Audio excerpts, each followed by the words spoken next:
Hi everybody, thank you so much for joining us here today in LiveFit Kitchen. Today we have Laurie as our special guest. She's brought both of these recipes that we'll be going through today, and we also have Blizz, who's going to be overseeing our efforts in our LiveFit Kitchen this morning. So thank you so much for coming in, Laurie. Take us through your recipes. This is really cool. These are both direct from Laurie, her idea. So here we go. Okay, well, I always like looking at recipes on the internet. It's because I love food. And I found this recipe when I was doing phase 1, and I was bummed because I couldn't make it because I was on phase 1. And towards, I think it was the last week of phase 1, I figured out a way to make it to where it fit into the phase 1 nutrition plan, and it still ended up tasting really good. It's got only a few ingredients in it, so it turns out really good. And so first we're going to be doing the garlic citrus shrimp. So the ingredients are, you want 24 shrimp. You don't want to use jumbo shrimp, just the normal medium-sized ones. I always buy the frozen that come peeled and deveined, just because I don't like, doing the dirty work in the kitchen. So you just get the frozen ones, thaw them out. Then you use 3/4 a cup of grapefruit juice or orange juice. The original recipe calls for orange juice, but since that's not part of phase 1, you just switch it to grapefruit juice. The next one is 3 to 4 cloves of garlic. I love garlic, so I always use 4 cloves of garlic, maybe a little bit more, but it's depending on your taste, and you chop those to where they're thinly sliced. Then you have a teaspoon of Old Bay seasoning, a 1/4 teaspoon of cayenne, and 2 tablespoons of butter. And this whole recipe does for 2 servings. So I measured out the shrimp this morning and weighed them, so this provides you 2 servings of your protein for the day. So before we go on, the grapefruit juice, we are recommending fresh squeezed. Yes. Actually buy a grapefruit and squeeze it, or buy an orange and squeeze it. Nothing from a bottle on this one, not from concentrate. Yeah, a lot of times what makes grapefruit juice taste a little bit more sour than orange juice, it's because of the rind that's on the grapefruit. So a lot of people, when they eat grapefruit, they cut it in half and then they scoop out the pulp part of it. That's what I do, and then I stick it in a cheesecloth, and then I strain it and juice it from there. And that way, you get all the sweetness of the grapefruit juice, and you don't have that bitter taste that sometimes comes along with it because of the rind. Wow. So we're going to start with the 3/4 a cup of grapefruit juice. Now, while you're doing the grapefruit juice, I forgot the other shrimp. But oh well, that's okay. They might be in the fridge, I don't know. But you can start cooking the shrimp now. For the shrimp, what you want to do is you want to take 1 of the tablespoons of butter, stick it in the pan. The original recipe calls for 2. 2 is not necessary at all. 1 tablespoon provides enough butter to cook the shrimp in. So just melt the butter down, stick the shrimp in. The shrimp you're only going to cook for 30 seconds each side. You don't want to overcook the shrimp, because once you take them out of the pan, after the 30 seconds each side, you're going to set them aside, but they're going back in the pan later. So you have to be really careful not to overcook the shrimp.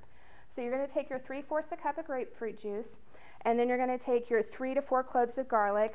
And this is actually, I used a garlic press for this just because I didn't have time to do the thin slices, and it still works fine just the same way. So you just stick the garlic in with the grapefruit juice, and then you're going to put your spices in there. So you've got a 1/4 tablespoon of cayenne pepper. I think you mean teaspoon, right? Yeah. 1/4 teaspoon of cayenne pepper. That was going to be a very bold flavor coming our way. Which I would have liked it, but probably not everyone else would. And then you're going to do 1 teaspoon of the Old Bay seasoning. Now, I checked out the ingredients on the Old Bay before I made this recipe for the first time. And it's basically, it's got a lot of neat spices in there. It's got celery salt. It has cinnamon. I've never used it. Let me smell. Ooh. Yeah. I love Old Bay because anytime I cook shrimp, I use Old Bay. It's just a really good seasoning to put on any type of seafood or shrimp. Wow. You can also, put it on your chicken if you want to, and it's a really neat seasoning to use. So after you put all these ingredients together, all you want to do is stir the mixture. And when your shrimp is done cooking and you remove the shrimp, you want to go ahead and leave the stove on in the pan, because from the butter, you want it to you don't want to burn it from the leftover butter that's in there, but it's okay if it gets a little crispy and crusty from the shrimp. It just adds flavor to this mixture when we put it on the stove. Okay, so just to make sure I'm following, so a tablespoon of butter and the shrimp in the pan, they get 30 seconds each 30 seconds each side. You take the shrimp out. And then you put them in this mix, but you leave the pan on for a minute? You just take the shrimp and set them to the side, ignore them for a minute. Once the pan is still on the stove, after you leave it there for a second, make sure your fan is on because it might smoke just a little bit and that's okay. But after that, you want to take this mixture and put it right in the pan that you just cooked the shrimp in. Okay, so empty pan, mixture goes in? Yes. Okay. Mixture goes in. You're going to cook this anywhere from probably 4 to 5 minutes. This morning, I think it took me about 4 minutes. I turned the heat up just a little bit to speed up the process.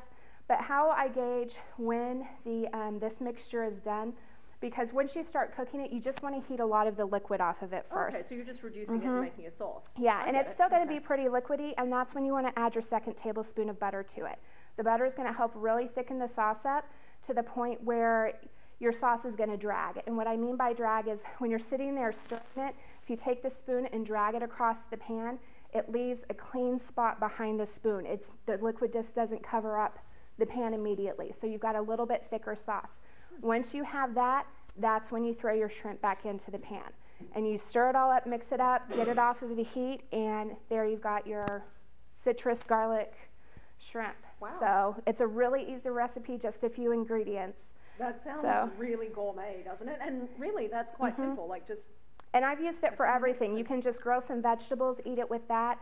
I've actually taken the shrimp, chopped it up with some other cooked vegetables, wrapped it in cabbage, and made lettuce wraps with the shrimp. So there's so many different things that you can do with it. Okay, so let's show everybody. It actually looks really pretty too. You could totally serve this on a nice table. And now I get to taste test, and I happen to know that it's pretty good because Jason stole one before we started filming, and he was like, oh wow, that's amazing. So now it's my turn. So this must actually be pretty good like the next day too. It's very good the next day. It'll keep for a few days and the flavor stays in there really good. And I always like things when it has a little bit longer to marinate in the juice. Wow. And you can't even tell that, you don't even taste the bitterness of it from the grapefruit. So as long as you use a fresh squeezed grapefruit, it works just fine. Now if you're on phase 2 or phase 3, you can use orange juice, but does orange juice have a little bit more sugar in it? For the amount you're using and for how much protein you're having with it and everything, I'm not worried about it so long as it's fresh. Okay. If it's from concentrate, then I would say bad choice, but so long as it's fresh. But seriously, guys, that is really, really good. It's got just that little bit of kick, a little bit of sweetness from the citrus. I'm really impressed, my friend. I'm really impressed. Well, thank you. Okay, so next we're going to be making some Stevia lemonade. I'm a huge lemonade addict. That's what I always drank anytime I went to a restaurant. If I was at home, I just love lemonade. And when I started on phase 1, you could have water and add a little bit of lemon juice to it, but it just wasn't the same. So this is really nice during the summer. And you can make it on phase 1 or phase 2. Alicia's going to talk about the serving sizes in a second. But your basic ingredients are, you're going to use 1 cup of lemon juice to 4 cups of water. And then you're going to use 1 tablespoon, it says 2, but you're going to use 1 tablespoon of the liquid stevia. We kind of altered the first. Teaspoon, right? Teaspoon. Teaspoon. I keep saying tablespoon. That would be awful. So you're just going to use 1 teaspoon of the liquid stevia. And I say to taste on this because you really put half of it in there, stir it around, taste it, see how it is to your liking, because I like lemonade that's a little bit tart. Some people like lemonade that's a little bit sweeter. With the stevia, you have to be careful because if you get too much in there, it's too overpowering and it just doesn't taste right. So what you're going to use is you're just going to do your 1 cup of lemon juice.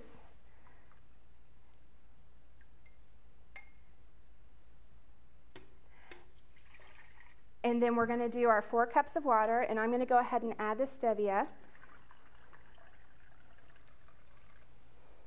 Now, some moderations that I like to do to this recipe are sometimes if I'm feeling a little bit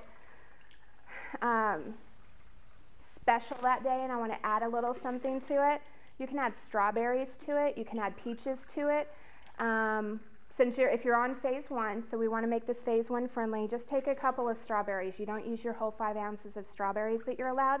Just take 1 or 2 strawberries, crush them up, give them a second to soak in their own juice. A lot of times people chop up strawberries and it still has that kind of a little bit tart taste to it. So you just want to sit there and let the juices kind of soak in themselves with the strawberries, and then you can add it to it, and it just adds a little bit of flavor. If you're on to phase 2, then you can use some of the other fruits that you're allowed. Peaches, mango might even be good. Any kind of fruit that you can chop up or puree to stick in there. Just don't use your full serving of fruit, because this is gonna be more than one serving. So you want to use, just a little bit of fruit to add to it, and that way you don't ruin your fruit servings for the rest of the day. That's a quarter.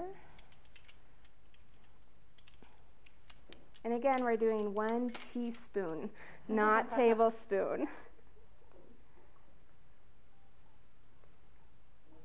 And I know this sounds crazy, but I would even think about putting a little pinch of cayenne in there for myself.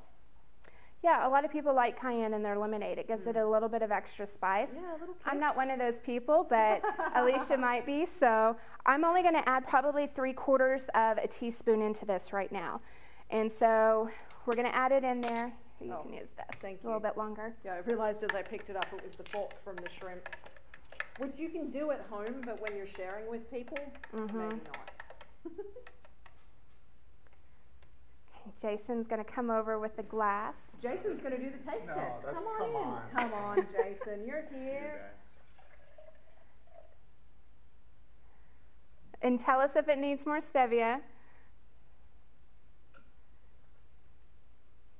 No, it definitely doesn't need more stevia. That's sweet enough. It's really good, though. It is really good. Is it really good? So, it's like lemonade. Yay, we succeeded. So again, you just kind of make it to taste. And did you want to talk about the serving size? Oh yes, serving size. So obviously there's only 3 tablespoons of lemon juice in phase 1 and 2. So if you wanted to make just a smaller serving size, you could do that. You could make it a little less lemony, and then you would want to cut the stevia down as well. So for example, you could take 6 or 8 ounces of water and put 2 of your tablespoons of lemon juice in there, and maybe just a few drops of stevia. And like you suggested, crushing up a couple of strawberries or something like that to give it a little different flavor, that would be a really good idea too. So this is absolutely a phase 1 friendly recipe for sure. Yeah, and the only other suggestion I'm going to give, if you like eating ice, that is perfect to sit there and freeze and then just sit there and chomp on an ice cube. Or if you have an ice shaver, just stick it in the ice shaver, and it makes a really good summer frozen treat too. Wow, that's awesome. Thank you so much. No problem. Wow, I love that we have some new phase 1 recipes. That's really super cool. But what I love about it is that these recipes work for phase 1, but I mean, these are delicious. You're not feeling like you're missing anything at all with these. So thank you so much for joining us, Laurie. I really appreciate it. It was great to have you here. Thanks, everybody.